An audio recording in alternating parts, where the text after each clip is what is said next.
Pode! Bom dia, boa tarde ou boa noite para quem está assistindo. Meu nome é Wisla. Meu nome é Renan. Eu sou a Yara. E estamos aqui com o Gabriel Abreu. Ele é diretor cultural do CTN, né, que é o Centro de Tradições Nordestinas, e assessor da Secretaria de Esportes da Prefeitura de São Paulo. Siga a gente nas redes sociais, Insta, Facebook e o site do Camp é Camp Jabapá. Gabriel, você pode começar falando pra gente um pouco dos projetos que você tem, tanto na Prefeitura quanto no CTN? Maravilha. Se apresentar. Tá bom. Eu sou o Gabriel Abreu, eu sou casado com Renata Abreu, que é deputada federal, pai de 3 filhos, Felipe, Rafael e José. Sou com muito orgulho nordestino, lá da Bahia, da cidade chamada Itabuna. Vim para cá em 2008, onde me formei em Direito pelo Mackenzie, e hoje estou como diretor cultural do CTN, Centro de Tradições Nordestinas. Mas não é porque eu estagiei como nordestino, não, é porque eu casei com a Renata, e lá foi fundado pela família dela. E hoje faço um trabalho junto com toda a família e todo um time maravilhoso, voltado para o social, para a cultura, para o entretenimento, para a gastronomia e religioso. E a gente também tem um trabalho bacana lá na Secretaria de Esportes, já há 3 anos e meio, junto com a gestão Bruno Covas e Ricardo Nunes, onde a gente tem muito orgulho porque nunca foi feito o que foi aplicado nessa gestão. Muito investimento, especialmente nos equipamentos esportivos e também na parte de programas continuados, onde as pessoas podem não só estar em equipamentos adequados para a prática esportiva, mas também podendo estar desenvolvendo a partir dos profissionais especializados. Então, de maneira bem rápida, CTN, SEMI, família, e com certeza aqui no bate-papo a gente vai falar um pouquinho mais.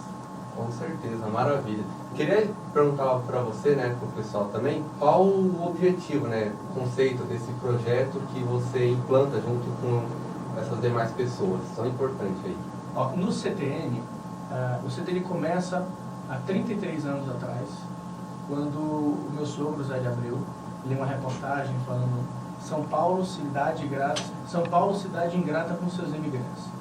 E foram esses imigrantes que ajudaram a construir toda a cidade de São Paulo. O pessoal eu já vi uma vez uma fala e eu gostei bastante, porque eu acho que na verdade não existe nenhum prédio que subiu em São Paulo que não tenha passado pela mão de um nordestino.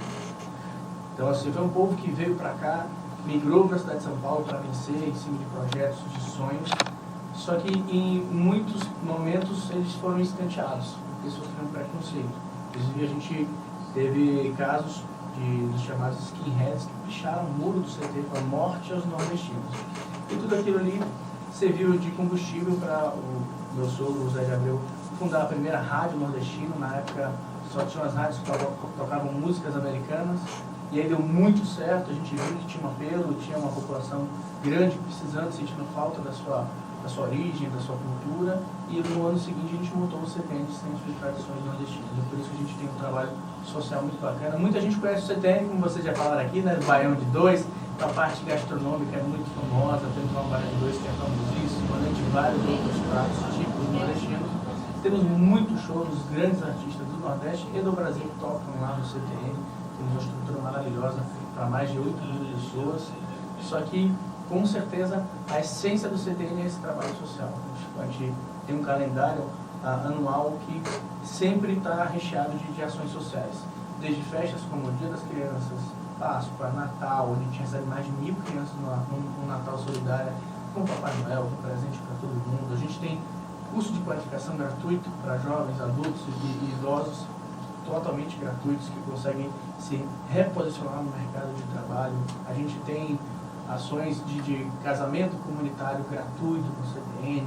Temos um reforço escolar para crianças no contraturno escolar, com alimentação, com esporte, entre várias outras coisas. Então essa é um pouquinho a essência do Centro de Tradições Nordestinas e todo o time que lá está junto com a gente. Bacana, olha só. Gostaria de perguntar para você, como que você faz para divulgar o acesso a esse até mesmo o que você falou, né, do reforço escolar, do acesso aos projetos, dos shows que você tem no CTN e etc. Como que é feita a divulgação do CTN? Então, hoje uma ferramenta super moderna, e vocês mais do que ninguém sabem, são as redes sociais. Não tem como pensar em fazer uma verdadeira comunicação se não estiver na rede. Talvez o dia que não está na rede não existe, né? Não sei se foi até radical demais. Mas a gente tem um trabalho muito forte, você tem quase 1 milhão de seguidores só no Instagram. Se somar o Facebook, a gente soma mais 1,5 milhão. E quando a gente fala de shows, a gente sempre complementa com o trabalho de rádio. Quando a gente pensa em trabalho social, a gente complementa com o trabalho de base. A gente tem um departamento social que tem ali assistentes sociais, pessoas que têm relação direta com a ponta nas comunidades, nos locais onde a gente tem ali, se depara com pessoas com alto nível de vulnerabilidade, que precisam de assistência. Então a gente normalmente faz trabalho com as chamadas lideranças comunitárias, que são aqueles que moram ali, estão próximos às pessoas que precisam de ajuda. E aí fica uma fala que eu não só acredito como verdade, como eu vejo diariamente essa frase se concretizando, que é normalmente quem mais faz é quem menos tem. Por isso que cada vez mais fortalece o trabalho das lideranças que estão na ponta, que eles estão ali vendo no dia a dia. A gente foi uma vez levar uma cesta básica para a senhora, e aí ela ficou muito feliz, emocionada, agradeceu, mas ao receber a cesta dela, ela já pediu pelo vizinho que estava numa situação pior do que a dela. Se a gente não pudesse ajudar, ela ia dividir a dela. Então, é isso que a gente depara no dia a dia com o trabalho no CTN, e sempre um trabalho fortalecido pelo banco de dados que a gente tem, redes sociais e, quando necessário, complementando com rádio, televisão. Pelo apelo do CTN, é muito comum a gente ter mídia espontânea, que é uma mídia que vai lá gratuitamente a fim de captar conteúdo para divulgar na sua grade de programação normal, né? Principalmente no São João. A gente tem o São João, que é um grande produto do nordestino, e lá nesse período a gente recebe quase 400 mil pessoas girando em 40 dias. Então, bem bacana. Que da hora. Eu posso fazer uma pergunta? Pode. E, por exemplo, você abordou a questão das pessoas com vulnerabilidade, né? E vamos supor que existe ali essas pessoas que não têm acesso à internet, ao rádio, à TV. Como que vocês fazem para levar essa informação até eles? Através das lideranças comunitárias, porque normalmente eles estão nessa situação e é normal, quando você está numa situação dessa, você pedir socorro. E quando você está precisando muito, você pede para quem está ali próximo a você. Então, por isso que eu falei que é um trabalho muito importante, que é das lideranças comunitárias que estão ali do lado deles. Então, a gente está na hora de barraco, próximo de barranco, no chão de barro, um filho pequeno, 10 meses, não tem nenhum tipo de qualificação. Isso é muito importante aqui. Fica até já uma mensagem para todos do camp que estão buscando qualificação, porque, de verdade, não falta emprego, inclusive, falta qualificação profissional. Por isso, inclusive, que no CTN a gente investe muito nesse trabalho de qualificação profissional. É um projeto que a gente está já agora em uma fase de expandir e descentralizar, porque talvez não, a gente acredita que o verdadeiro trabalho social é quando você tem um ciclo completo de transformação. Quando você recebe essa pessoa que você citou, que está num alto nível de vulnerabilidade, às vezes está não só passando fome, mas precisando de um apoio psicológico, você faz esse acolhimento. Em seguida, você investe numa qualificação profissional e direciona para o mercado de trabalho. E aí você tem uma transformação. Por quê? Essa pessoa que um dia estava dentro de um buraco, precisando, teve uma mão amiga e se estendeu, tirou de lá, e ela agora tem dignidade, tem, através do seu trabalho, dinheiro no bolso. Então, aí você tem uma pessoa que realmente foi transformada. É isso que a gente vem trabalhar. Mas, mesmo aqueles que não têm acesso à rede social, que não têm acesso ao rádio, TV, a gente sempre tem feito isso através das nossas lideranças e do nosso departamento social, que sempre está na rua. A gente tem um time que fica pouco no escritório, pouco dentro de uma sala com ar-condicionado e muito mais na rua para poder entender e ajudar as pessoas que precisam. Que bacana. Você tinha falado, quando vocês estavam criando esse projeto, que teve pessoas que se opuseram a ele, picharam lá o muro, você falou. Queria saber quais as dificuldades que vocês enfrentam ou enfrentaram para poder implantar esse tanto de projeto para esse pessoal. Isso aí aconteceu já há algum tempo, mas é importante a gente entender que preconceito ainda existe. Preconceito ainda existe e de várias formas. E a gente transformou sempre a dor, sempre essas ameaças, esses ataques em combustível para a gente continuar entregando mais ainda para quem precisa e apoiar quem de fato vem aqui com todo amor, com humildade, para somar forças com o povo paulista para construir essa mega cidade que conduz a América Latina, uma das principais cidades do mundo. Vale dizer que quando a gente junta forças, a gente consegue ter grandes conquistas. A primeira delegacia de combate a crimes raciais foi criada por conta do Centro de Tradições Nordestinas. E justamente por conta de ataques como esses, que a gente sempre rebateu, não baixou a cabeça e continuou lutando. Até porque estamos falando de ataques que eu não consigo nem justificar, eu não consigo nem entender o porquê disso. Não por ser nordestino, mas por ser alguém que procura desenvolver construir a minha história sem precisar desconstruir de ninguém. Então, são pessoas, não sei, invejosas, que se sentem incomodadas, ou no mínimo acomodadas, porque às vezes faz esse tipo de coisa porque se sente ameaçado e perdeu o seu espaço. Só que se você está construindo bem a sua história, se você tem sua competência e seu valor, ninguém consegue substituir. Mas a gente fica feliz porque a gente teve a oportunidade de juntar forças e ajudar a mudar essa realidade, a combater. Ainda sofremos, mas muito menos do que já foi no passado. E diga-se de passagem, um trabalho reconhecido que hoje não é voltado para o público nordestino apenas. Tá? Todos que vivem em situação de vulnerabilidade, todos que precisam de algum tipo de ajuda, você tem que estar lá de portas abertas. Bacana, que maravilha. A respeito também, você falou aí, deu exemplos de inúmeros projetos que vocês trabalham, né? Desde divulgação de cursos, ajuda ao próximo, de qualificação, até mesmo de casamento. Queria saber se algum desses projetos foi propriamente você que criou ou se você planeja criar algum outro projeto além desses demais. A gente sempre faz juntos. Tem uma frase que a Renata adora falar e eu roubei dela, eu entrego mesmo, faz parte. Nem tudo na vida a gente cria, a gente copia e melhora, né? Então, ela fala o seguinte, que sozinho a gente pode até ir mais rápido, mas junto a gente vai muito mais longe. E todos esses projetos foram criados em conjunto. E cada um trazendo sua contribuição e ele ficando cada vez melhor. Então são vários projetos, mas aí só para poder servir de exemplo, tem um que está saindo do forno, vou contar aqui em primeiro, nem a gente, se entrar nas minhas redes, vai ser um spoiler mesmo. A gente fez isso ontem. Então, para quem vai ver esse podcast depois, esse podcast está sendo gravado dia 2, então esse programa que eu estou falando agora, ele passa um pouquinho de spoiler, foi gravado no dia 1º, Dia do Trabalhador, lá no Centro de Tradições Nordestinas. A gente iniciou um novo trabalho social que é de reencontro, porque muita gente, como a gente falou aqui, veio para São Paulo em busca do sonho e para tanto deixou sua família e também deixou uma história para trás, que está lá no Nordeste até hoje. Muitos vivem uma situação de que deixou pai e mãe, alguns não conseguiram nem se despedir de pai ou mãe que faleceram enquanto estava aqui trabalhando, formando sua família, construindo sua história. E a gente contou a história da mulher que veio para cá, muitos anos atrás, deixou lá mãe, pai, família, ela é do Alagoas, e a gente fez esse reencontro, foi bem emocionante. Aí de spoiler já acabou, né? Depois vocês vão lá nas redes do CPN, na rede, vocês vão ver, mas ficou bem bacana. A gente procura sempre fazer isso de uma maneira que transforme as vidas, sempre pro bem, propaganda. Enquanto muita gente tem vendido ódio, coisas ruins, a gente sempre está procurando propagar amor, propagar paz, propagar desenvolvimento, qualificação, pautas positivas. Isso é fundamental, até porque é uma coisa que chama-se que lei do meio. Nós, no fim das contas, não passamos de verdadeiras esponjas, mas sempre seremos fruto do nosso meio. Se você andar com pessoas ruins, você vai se tornar uma pessoa ruim. Se você andar com pessoas boas, você vai se tornar uma pessoa boa. Voltando um pouco ao esporte, né? A gente sabe que a prática do esporte feminino, ela não é tão incentivada por essa masculina.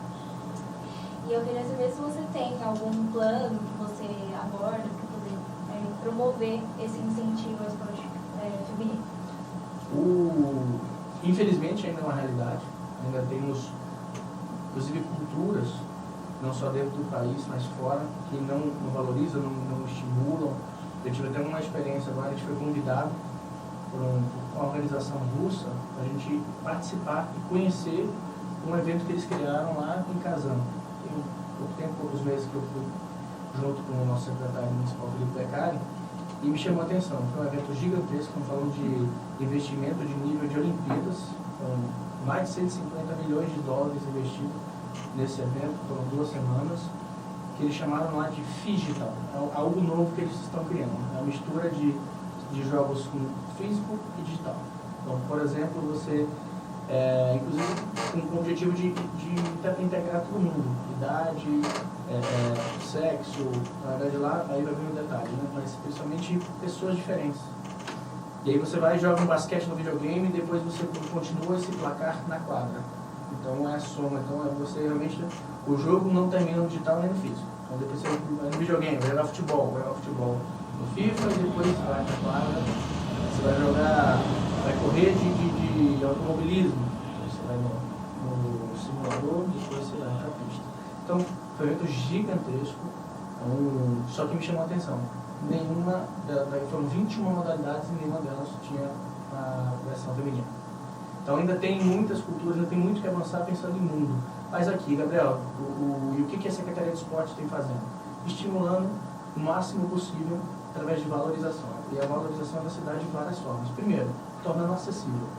A primeira coisa que a gente tem que ter nesse processo de valorização e respeito é tornar acessível. Então, todos os programas continuados que a gente procura desenvolver são para homens e mulheres, sempre estimulando muito. Outra forma de valorizar, que são as competições. Então a gente sempre tem estimulado que as competições tenham ali a presença das meninas, das mulheres, preenchendo o espaço, até porque eu sou um homem que tem uma mulher gigante dentro de casa. A Renata é uma grande inspiração para mim, e hoje eu, sem sombra de dúvidas, abraço com verdade aquela frase que o lugar da mulher é exatamente onde ela quiser. Então, a gente tem feito esse investimento sim, e a melhor forma de valorizar isso e estimular é tornando acessível e valorizando, principalmente nas competições, dando a mesma ordem de grandeza, como foi, por exemplo, como vem sendo o futebol, que era sempre o carro-chefe do Brasil, né? Hoje o futebol feminino tem crescido, tem enchido estádios, e está bem bacana, e nosso objetivo é também fazer isso com outras modalidades.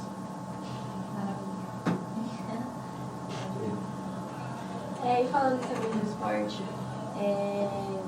a gente acabou dando uma pesquisada aí em algumas coisas relacionadas ao esporte. E aí o que eu achei muito interessante foi em questão da Praça Roosevelt. E aí, você tem algum envolvimento, de onde que surgiu isso, se você faz parte desse projeto, em questão ao incentivo mesmo ao skate, que é um esporte que eu acho que é mais periférico, não é? Primeiro comentário que eu faço é que a gente não tem como verdade uma ideia de esporte A, B ou C é de periferia ou é de rico. Então, seja o skate, que para alguns tem esse tom um pouco mais de periferia, estamos levando para todas as frentes, inclusive de classes mais altas, como, por exemplo, o tênis, que em tese tem uma ideia de ser um esporte elitizado e estamos levando para as comunidades. A gente não entende como verdade que existe esporte para um ou para outro. O esporte é para todos. O esporte é qualidade de vida, física e mental. Esporte, especialmente, a gente tem trazido nessa gestão, e aí eu começo a responder a sua pergunta, que quando a gente universaliza o esporte para todos, independente de modalidade, cada um tem sua aptidão, independente do que você tem no bolso, independente do que você tem numa conta bancária. Ele tem que ser acessível e tem que ser universalizado. E a gente, até porque, não só pensando em qualidade de vida, todo mundo já sabe que a cada dólar investido no esporte é 3, 4 que você economiza na saúde, mas a gente tem batido na tecla nessa gestão da Secretaria de Esportes, acrescentando a questão da saúde, a resgate e perspectiva de vida. Por quê? Porque, sem sombra de dúvidas, uma criança, um jovem, um adulto, tomado pelo esporte, não tem tempo para poder pensar em fazer besteiras. Então, respondo e depois complemento de fato a sua pergunta, dizendo o seguinte: foi o envolvimento de todos, a gente faz um trabalho sempre coletivo. E 2, não existe o esporte para um ou para outro, seja classe ou sexo. A gente procura deixar disponível para todos, diante da sua aptidão, diante dos seus dons, do gosto, que você tenha esse acesso. E aí eu volto com a ideia de, especialmente, o resgate de perspectiva. Então a gente tem batido muito nessa tecla, porque o esporte como uma ferramenta positiva, uma pauta positiva. Eu tive a oportunidade de entrar aqui em uma das salas, eu falei brincando que ia fazer um teste surpresa, aí todo mundo já faz uma cara feia, meu Deus do céu. Mas e se esse teste for ligado ao esporte? Aí todo mundo já gostou. Então assim, é uma pauta positiva, e como pauta positiva une as pessoas. E é justamente o que está faltando, principalmente quando a gente vai para a periferia, que não tem muito entretenimento, não tem muitos equipamentos, principalmente não tem muito o poder público chegando às vezes. E o esporte une, o esporte volta positiva, o esporte ocupa a mente com coisa boa. Então a gente tem trabalhado muito forte com isso. E aí, independente da modalidade. Pelo contrário, a gente tem feito um trabalho que é muito mais trabalhoso, mas é muito mais eficiente, de ir a campo. Não adianta eu, com a minha cabeça, com o meu dom, com o que eu gosto de esporte, levar tal equipamento para a comunidade X. Porque eu gosto daquela modalidade. Mas espera aí, será que é o que tem apelo? Então a gente tem feito um trabalho de ir a campo, entender a realidade de cada uma das comunidades, cada uma das regiões, entender o apelo e em cima disso a gente investir no equipamento adequado e os programas continuados adequados para que as pessoas usem. Porque não adianta a gente ter programas e equipamentos maravilhosos, mas não utilizados. E o equipamento desse não utilizado, a família se afasta, a família não preenche espaço, e quando a família não preenche espaço, não sabe muito bem quem acaba entrando e gerando prejuízo não só para o equipamento, mas para a sociedade. Ainda nessa questão da praça, o que você pensa a respeito de, por exemplo, a população que mora ali ter se incomodado em questão ao barulho, por ser algo que é 24 horas, que a qualquer momento alguém vai lá e faz barulho com skate, enfim. Eu acho que a gente vive em sociedade e o nosso direito acaba quando começa o outro. Aí são as adaptações e as organizações. Eu acho que tem que ficar bom para todo mundo. Não adianta a gente tampar uma panela e destampar a outra. Então acho que tudo no diálogo a gente vai conseguir resolver, principalmente chamando ali os moradores, entendendo com eles o que é um consenso, explicando para eles o porquê que a gente está desenvolvendo esse tipo de trabalho, gerando conscientização. É normal, de início, um primeiro contato, quando não existe um diálogo, é você pensar no seu umbigo, pensar no que é interessante para você. Mas entendendo o contexto, entendendo a intenção, acho que através do diálogo a gente consegue chegar no denominador comum,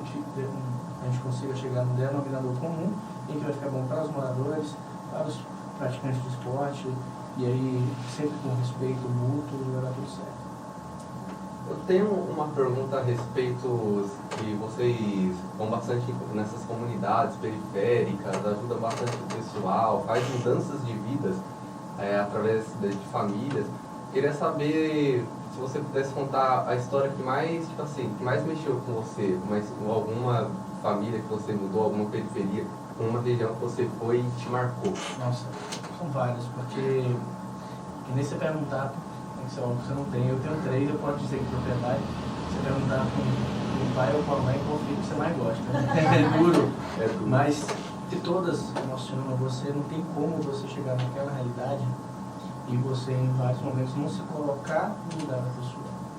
Então eu vou te contar 2 aqui que vieram na minha mente e realmente assim, é duro. Eu consigo falar e lembrar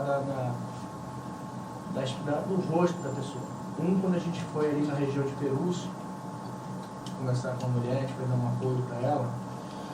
E assim, não é que ela é preguiçosa, não é que ela não busca, ela realmente, o problema dela é que não tem qualificação. Então quando você não tem qualificação, você faz o serviço que aparece. E aí ela é catadora de lixo, de recicláveis, e ali ela vai se virando. Em determinado momento, estava ali morando numa casa que não era dela, depois teve um problema, tiraram. Então, assim, ela tinha muito de entulho, mas vivia numa situação muito precária. Precária no nível de que, depois que a gente começou a perguntar para ela, como era o dia a dia dela, a vida, as dificuldades, ela falou, tem dia que eu não tenho nem mais força para chorar, não tenho nem mais lágrimas para sair. E teve um dia que eu cheguei aqui, queria tomar banho, porque eu não tinha um sabão em pó para tomar banho. E me chamou a atenção, porque assim, pela fala dela, ela já normalizou o fato de já tomar um banho com sabão em pó. Então não é que ela falou que não tenho nem sabão para tomar banho. Eu cheguei um dia para tomar banho e não tinha nem sabão em pó para tomar banho. Ou seja, já virou normal para a vida dela tomar banho com sabão em pó. Então assim, isso é a realidade de muita gente. E um outro que foi um caso que a gente foi levar uma cama hospitalar para uma senhora, porque ela estava morando dentro da mesma casa que seus familiares, mas não conseguia conviver, porque ela tem problema de locomoção, não consegue se levantar da cama, então ela fica sempre deitada. E o quarto dela era um quarto pequenininho, muito pequeno, todo fechado, se não me engano não tinha nem janela, E ela só recebia as visitas ali do cuidador, do familiar, para levar um alimento, para dar um banho ali na própria cama, mas ela não conseguia conviver. E aí ela queria migrar para a sala, mas precisava de uma cama hospitalar, então a gente foi lá levar essa cama hospitalar. E até ajudei a carregar ela no quarto, para botar ela na cama hospitalar que a gente armou, que ficou na sala. Então ela passou a conviver com os seus próprios familiares dentro da sua própria casa, porque conseguia estar ali numa cama adequada, seja para ela poder tomar seu banho ainda acamado e tudo. E eu lembro ela falando muito comigo, e ela me agradecia, me enchia de beijo. Então assim, ela vivia presa dentro da própria casa, sem poder conviver com seus parentes. Então assim você acaba vivendo, são muitas histórias, pessoas que vivem em cima de um córrego, passando rato maior do que essa garrafa aqui. E aí você pergunta para a avó, fala, mas quando seus netos vêm te visitar, eles ficam onde? Ficam aqui, e brincam onde? Aí. E ela falando sempre com muita naturalidade, eu perguntei, mas assim, mas se ele brincar escorregar aqui, ele cai dentro do corpo, tá aqui cheio de rato, mas é isso mesmo, meu filho. Assim, é duro, então tem muito que ser feito, não tem como não se emocionar. Então a gente faz esse trabalho com muito amor, com muito carinho, e é maravilhoso, é muito gratificante. Para finalizar, a gente agradece muito mesmo pela visita, pelo pouco que a gente conheceu aqui, ficando gratificados pelo trabalho que você faz. E é isso, obrigada pela sua participação. Eu que agradeço, parabenizo todos vocês. Logo os jovens já estão aí, desenvolvendo um trabalho bacana de podcast. Com certeza vocês aqui são referência para todos os outros colegas. Desejo muito sucesso e digo para vocês que vocês são do tamanho do sonho de vocês, então nunca desistam. Eu fecho trazendo uma frase de um cara que eu acho maravilhoso, que eu adoro. Esse também, se eu falei para ele, vou romper sua frase, esquece, eu tô falando com tudo que é canto, daqui a pouco eu vou ter falado mais do que ele e vai virar minha. Que é o seguinte, nós nascemos para ser